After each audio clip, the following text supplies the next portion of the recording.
Audio Jungle.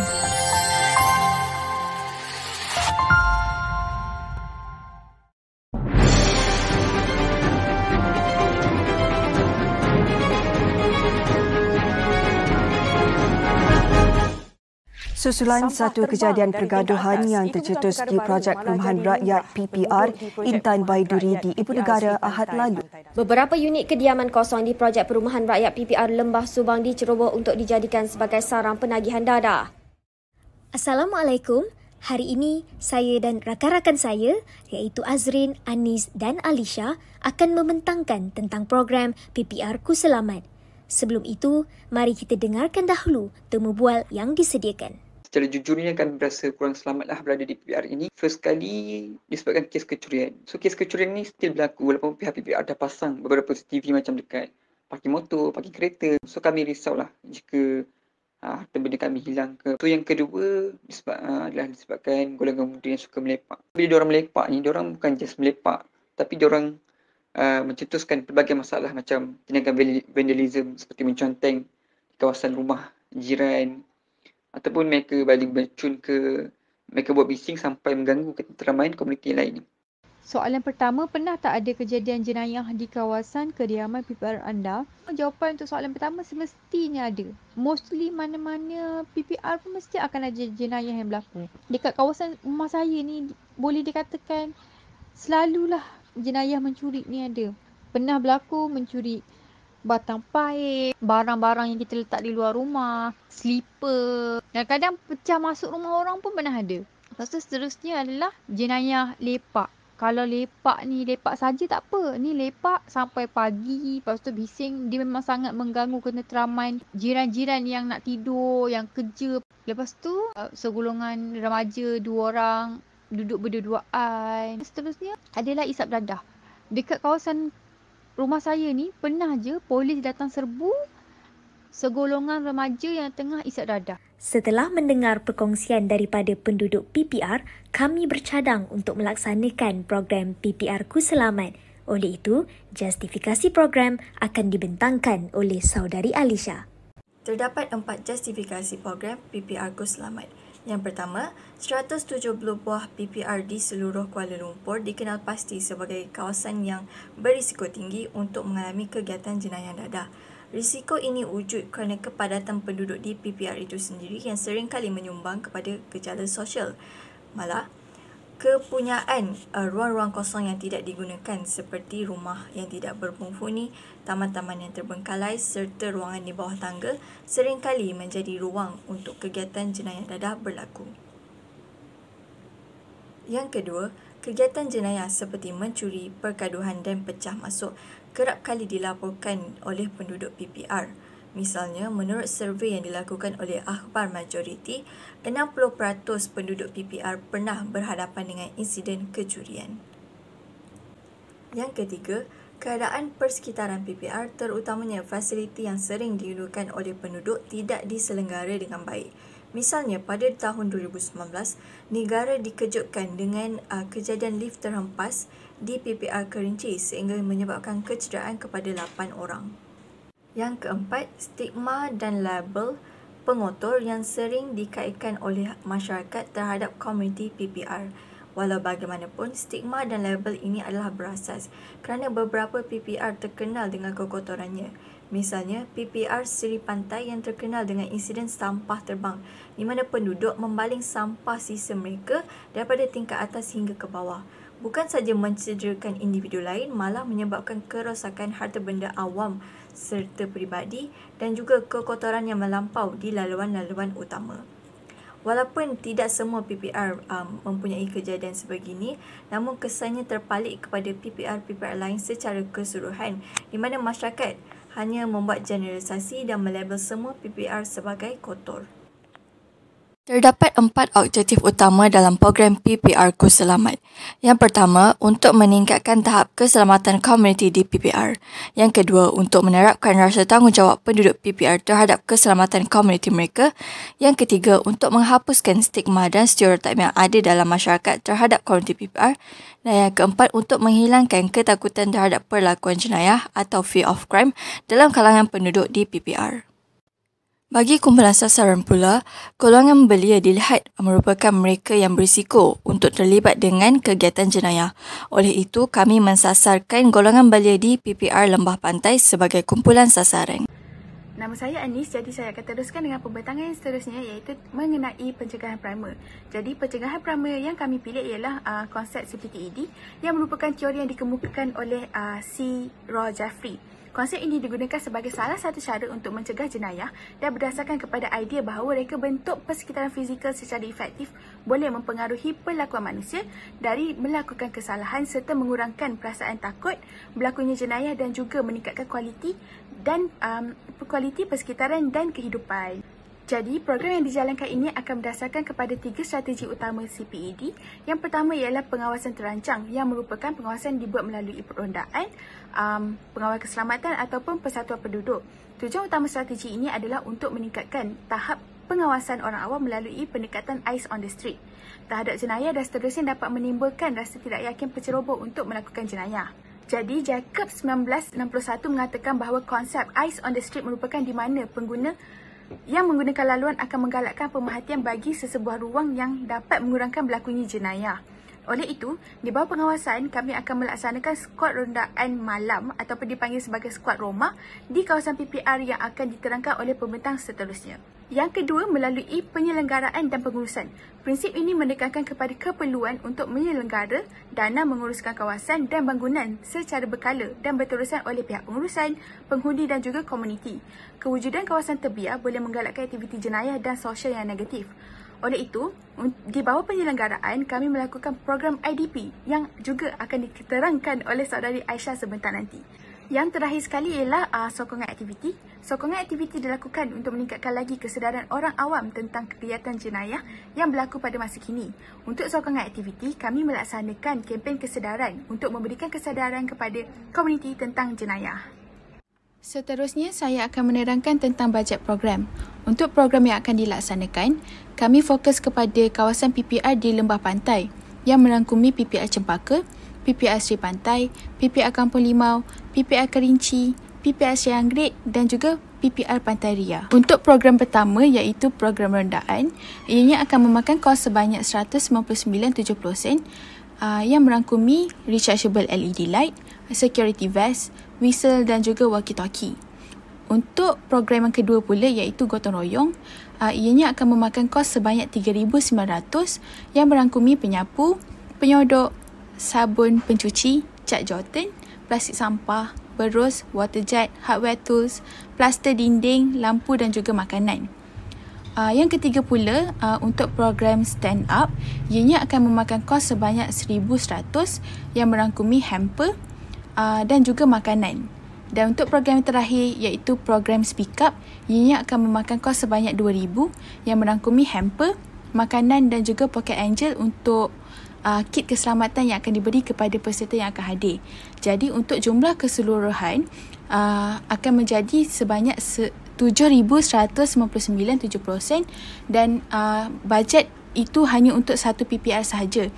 Jadi jika RM7,199.70 didarabkan dengan 6 PPR di Lembah Pantai, maka untuk keseluruhan program yang akan dijalankan, ianya akan memakan kos sebanyak RM43,198.20. Untuk seterusnya, saya akan serahkan kepada Aisyah. Terima kasih Anis. Saya Aisyah dan saya ingin meneruskan dengan pembentangan tentatif program. Program pertama ialah Skuad Roma, iaitu ronda malam. Program ini melibatkan penglibatan komprehensif penduduk PPR dan pasukan PDRM. Di sini, kami ingin mendidik penduduk PPR untuk bergiat secara aktif dalam usaha untuk membendung dan membantras jenayah di kawasan mereka.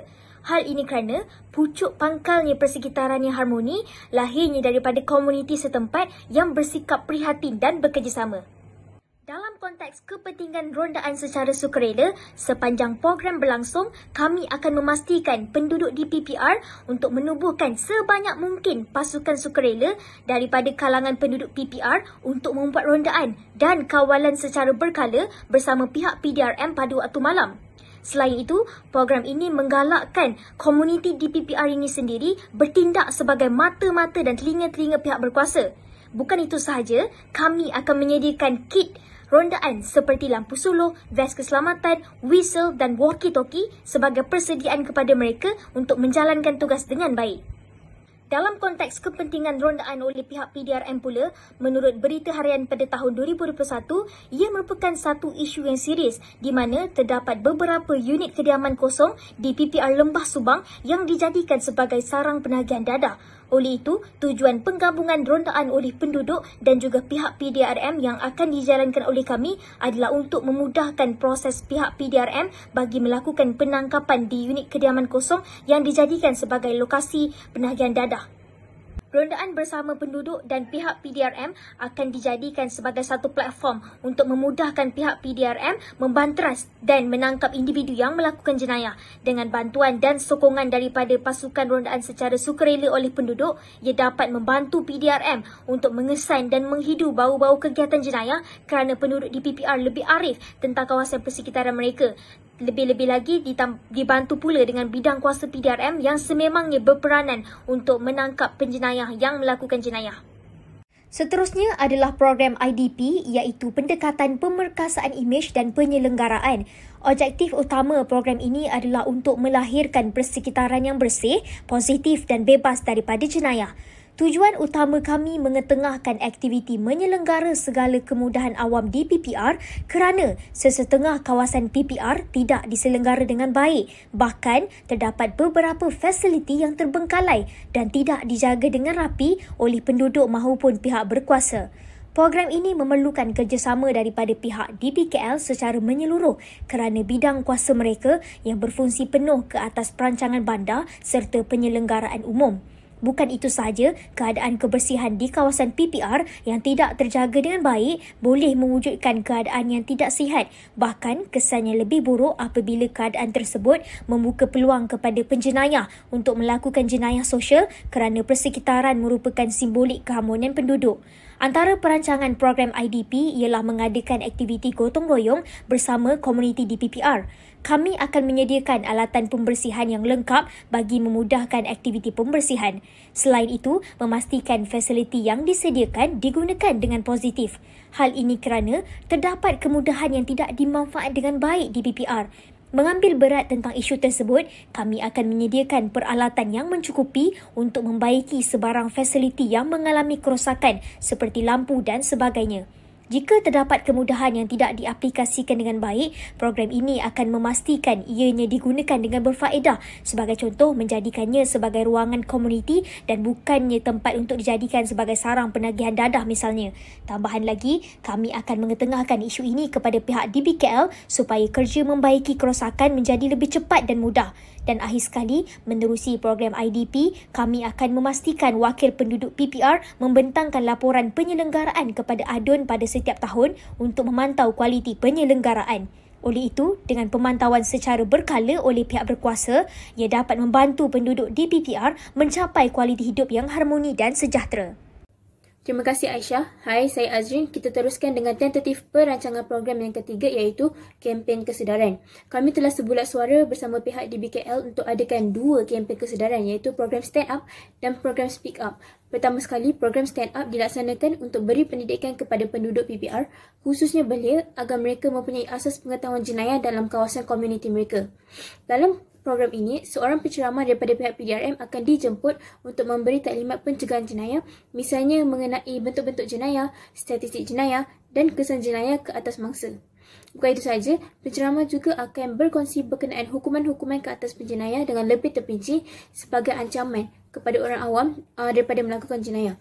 Bila mereka tahu dan nampak sendiri hukuman-hukuman ini, ia akan menimbulkan rasa takut untuk melakukan jenayah dan inilah yang kita panggil deterrence arm. Dalam program Stand Up juga, kami ingin memastikan penduduk tahu cara untuk pertahankan diri apabila berhadapan dengan jenayah. Oleh itu, pembelajaran teknik self-defense akan diterapkan dalam program ini. Seterusnya, program Speak Up akan dijalankan bagi mengajar komuniti tentang cara-cara untuk melaporkan kejadian jenayah. Kebiasaannya, komuniti enggan untuk melaporkan kes hingga berlakunya dark figure of crime sebab mereka tak nak terlibat dengan prosedur pelaporan yang rumit serta mengharapkan orang lain yang akan laporkan kes jenayah.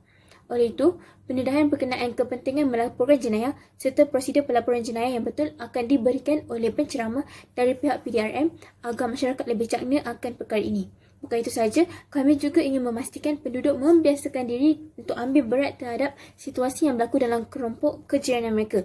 Jadi, konsep Eyes on the Street akan diperkenalkan untuk pastikan setiap penduduk dapat pantau keadaan di kawasan PPR mereka. Apabila konsep ini dilaksanakan, maka penjenayah tidak akan berani untuk lakukan jenayah kerana banyak mata-mata yang memandang. Di akhir program ini, kami akan memberikan sebuah kit keselamatan yang dinamakan sebagai Pocket Angel. Okey, ini adalah Pocket Angel di mana apabila kita tarik, ia akan membunyikan alarm yang kuat yang akan mengejutkan semua orang. So, kalau ada orang jahat cuba mendekati kita, kita hanya perlu tarik saja untuk takutkan penjenayah. Seterusnya, kita pergi ke bahagian jangka masa program di mana program akan dilaksanakan dalam tempoh 4 bulan iaitu pada bulan Mac hingga Jun 2022. Jika boleh dilihat pada rajah, skuad kroma memang akan dilakukan pada setiap bulan iaitu sebanyak 3 kali pada waktu malam.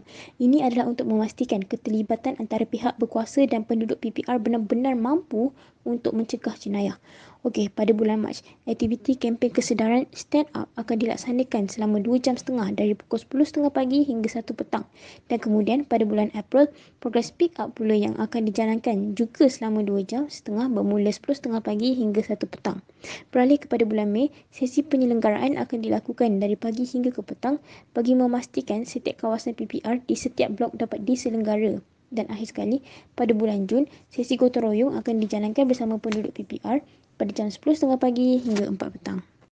Beralih kepada jangkaan hasil program, pada akhir pelaksanaan program, kami menjangkakan bahawa imej dan penyelenggaraan PPR Lembah Pantai dapat ditingkatkan kualitinya mengikut piawaian terkini di mana keadaan bangunan dapat lebih ceria dan bersih serta fasiliti-fasiliti yang tersedia, contohnya taman permainan berada dalam keadaan baik dan boleh dinikmati oleh penduduk.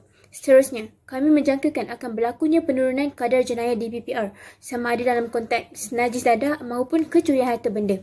Yang ketiga, kami menjangkakan bahawa program-program ini mampu untuk membawa perubahan ketara terhadap persekitaran PPR secara keseluruhannya yang akan mengubah persepsi masyarakat umum terhadap PPR dengan lebih positif.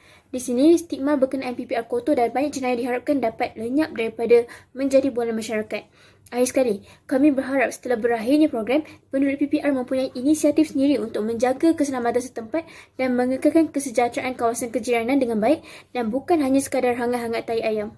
Sebelum berakhir, mari dengarkan sebuah pantun 4 kerat yang didendangkan oleh kami.